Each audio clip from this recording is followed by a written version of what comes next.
Très bien. Moi qui après. Donc,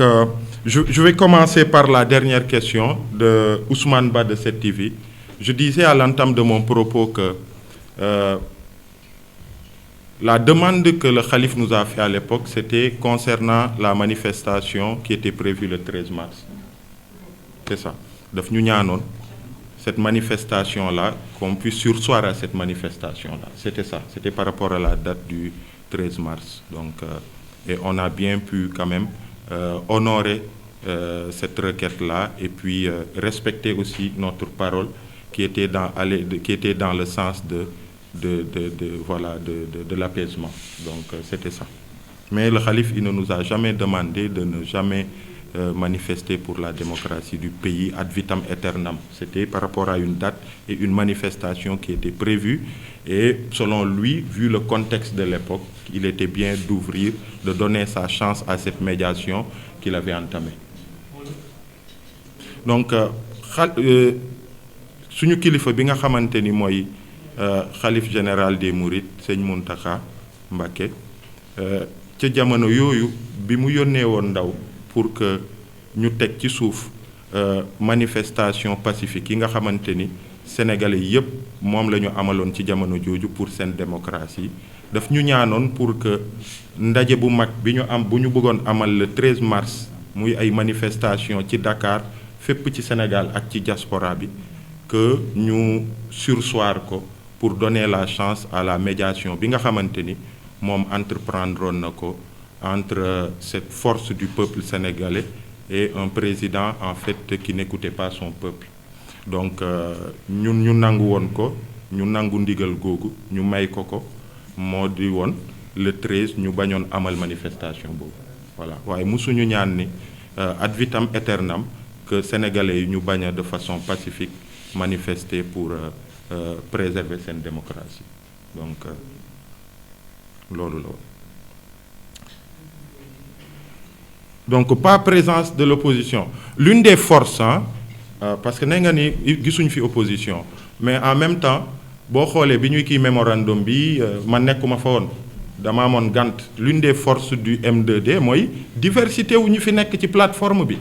parce que aussi nit ñi dañu am ay engagement professionnel man bële ñëwuma woon parce que maa ngi woon ci sama mbirum liggéey mais ñeneen ak ñoom Cheikh Tidiane Dieye ak ñenn ñi ñu ngi woon fii donc tey jii ni ñeneen ñoo jël le relais rek nekk fii di nga gis ñu nekk voilà Guy Marius Sagna nekku fa woon je pense que Alioune Badara Mbuub mu ngi woon foofu donc loolu la rek c'est une diversité de force et que à chaque fois dañuy xool rek ñi nga xamante ni ñoom la ko seen disponibilité bi may ñu ñëw ñu parler au nom de tout le monde donc c'est vraiment ça. Et puis l'autre chose mooy aussi il y a le FNR, il y a l'opposition, une bonne partie de l'opposition qui se regroupe au sein du FNR bi nga xamante ni quand même keroog sax ñëwoon nañu ci ndaje moomu et que tey aussi ils sont de tout cœur avec ce qu'on est en train de faire ak li jëm aussi ci manifestation yi di ñëw parce que il y a une jonction ak M2D donc loolu il y a pas de problème de ce point de vue. Refus de mourir moi je sais pas ce que je veux dire li ñu jàpp rek mooy on est une force citoyenne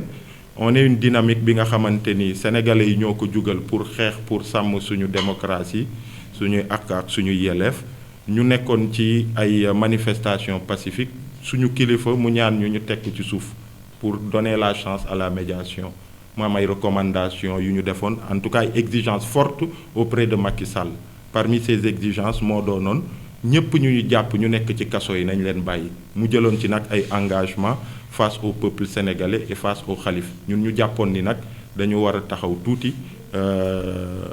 pour respecter suñuy engagement vis-à-vis du xalif loolu moo waraloon diir boobu bu ñu toogee ba jamono ji nag gis ni am na ay ndaw yi nga xamante ni ñuy kaso ba tey président de la république ñu jàpp ni dafa mel ni ku ñëg wala ki nga xamante ni dafa am fu mu bugg téye sénégalais yi ñu ne nag voilà jot na ñu génn pour que ñu manifester pour exiger à ce que ndaw yooyu ñu bàyyi leen voilà c'est juste ça c'est pas autre chose.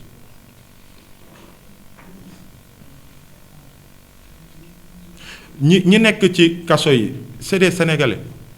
boo xoolee même jamono yooyu ñun xooluñu Y'en Mariste bi wala keneen kii ñun loolu ce qui nous intéresse c'est que sénégalais yi ñoo jóg pour préserver seen démocratie seen état de droit bañoon injustice bañ ki nga xamante ni day jël en otage en fait suñu confisquer suñu démocratie gisoon ngeen cause yi taxoon ñu jug Sénégalais yépp ànd ci de tous bords donc ñooñu dañuy jàpp ni juste que c'est des patriotes c'est des citoyens sénégalais yi nga xamante ni jógoon nañu en même temps que Aliou Sané et nous tous voilà avec le drapeau c'est ça qui est important d'ailleurs cette image forte de ce citoyen qui a été abattu alors qu'il était drapé du drapeau national yorul woon logo Y'en a marre yorul woon logo Pastef wala qui que ce soit Sénégal moo ko taxoon jóg donc ñi nekk ci kaso bi aussi Sénégal moo leen tax a jóg moo tax ñu nekk fa donc tey jii nii c'est ça qui nous importe mais pas de quel bord ils sont du Sénégal leur bord c'est le Sénégal.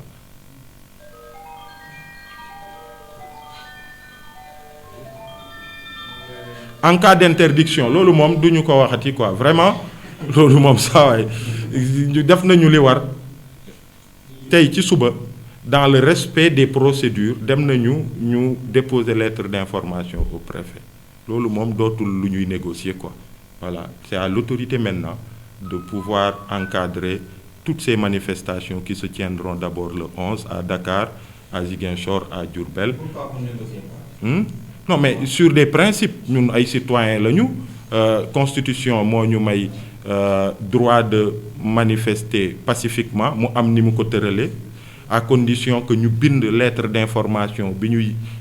jébbal autorités yi parce qu'on est sous le régime de la déclaration et non de l'autorisation donc loolu ñun def nañ ko tey jii nii déposé nañ ko ni mu waree par respect en fait à la loi donc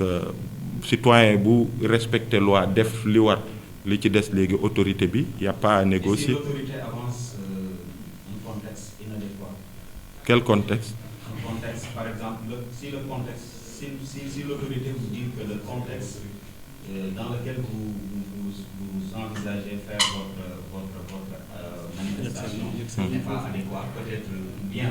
les conditions ne sont bon je pense qu'il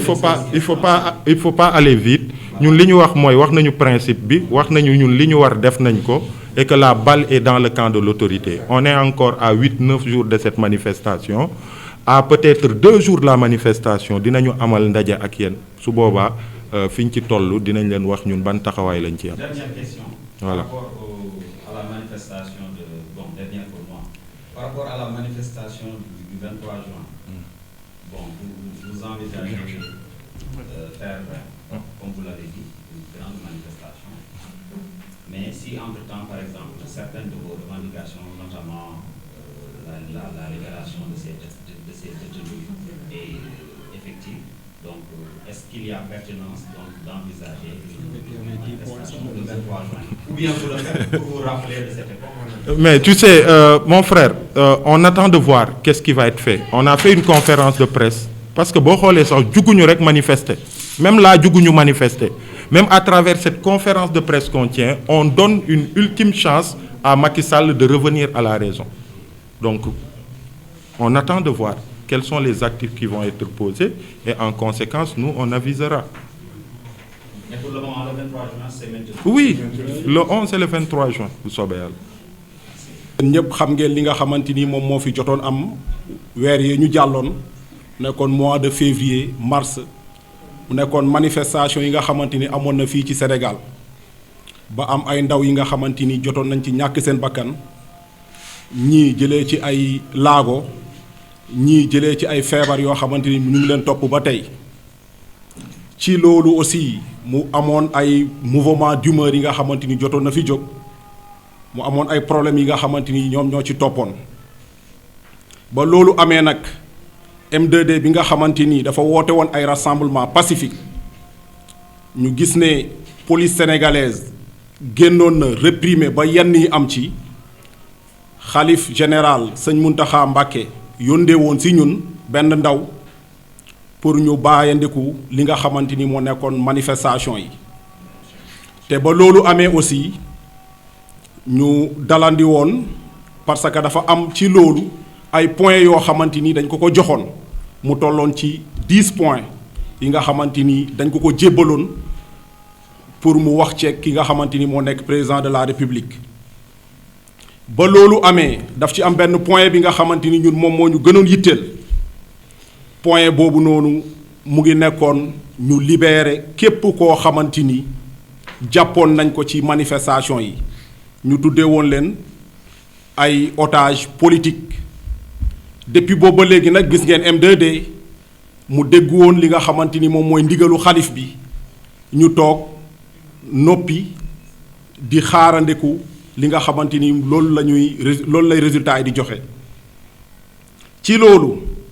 mu amoon ay points yi nga xamante ni ñun dañ ci bëggoon parce que dañ ñu ci interpeller à chaque fois mooy que ne am na ay ndaw yi nga xamante ni ñu ngi toog ci prison yi jusqu'à présent lan la M2D di def pour ñooñu di xamal sénégalais yi ne dañoo dégg ndigalu xalif bi parce que bëgguñu def lenn loo xamante ni day wuteeg ay bëgg-bëggam amoon nañ bataaxal yi ñu ko joxoon comme ni ma ko waxee léegi ci loolu mu amoon ay problèmes yi nga xamante ni moom moo ci am mu am ñoo xam ne jotoon nañ leen téye ci prison yi ku ci mel ni Demba Diédhiou mu ngi nekk Ziguinchor keneen ki Abdourahmane Diallo moom it mu ngi Ziguinchor Mouhamed Mané ak Babacar Diagne mu am ñeneen ñi nga xamante ni aussi ñu ngi leen téye fële sa Diourbel ku ci mel ni Ndongo Diop boobu noonu nag ci waxtu yi nga xamante ni ñu ngi wax ak yéen mu ngi nekk ci grève de la faim te Ndongo Diop dafa am benn traitement bu spécifique bi nga xamante ni dañoo jàpp ne moom lañ ko defal mu nekk un traitement psychologique parce que bu fekkee dafa am ñoo xam ne da nga naa jàpp la moindre des choses mooy nga entendre leen te gis nañ ne entendre nañ ñëpp ba mu sauf Ndongo Diop donc au moment où je vous parle mu ngi subir ay violence psychologique yi nga xamante ni mu ngi am ci moom ci loolu am na ki nga xamante ni moo nekk Moussa Gueye am na Galas Gueye am na Ablaye Fall di Baye Fall ku xam M2D nag xam ne jàmm rek la mos a woote ku xam M2D aussi xam ne liberté doomu aadama rek la mos a woote ci loolu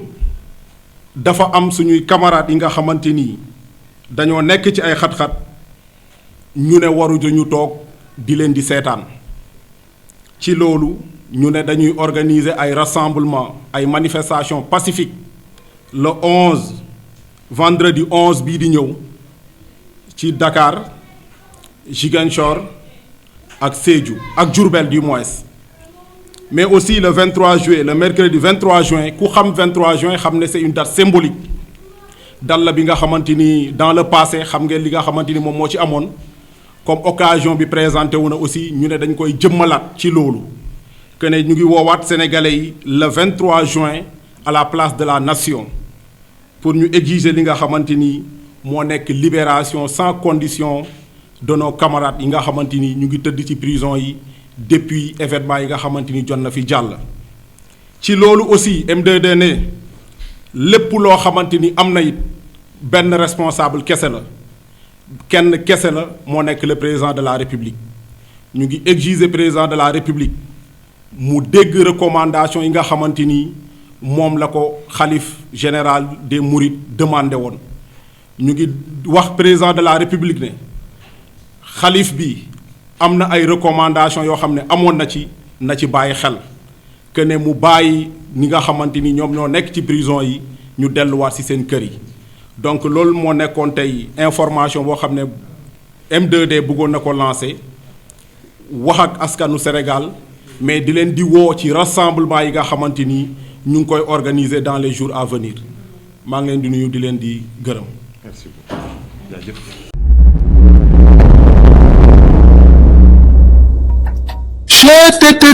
mais yow sa waay yow fu ñu la fekk yaa ngi ci kanamu ordinateur bi wala sa kanamu tablette ba sa téléphone portable lu xew mais damay lire ay information waaw xoolal boo bëggee am ay information yu leer nañ et en temps réel duggal ci www.senegal7.com ay information yu wóor man de maa ngi application Sénégal 7 lépp lu xew dama koy jot ci sama téléphone ci tàng bi te nag application Sénégal 7 am ko yomb na da ngay dugg ci Play Store wala Apple Store nga télécharger ko rek xam li xew ci réew mi ak la xew ci bitim réew te nag dara du ci umpu. l'information en temps réel, cliquez sur www.senegal7.com. Sénégal 7, le roi de l'information en temps réel.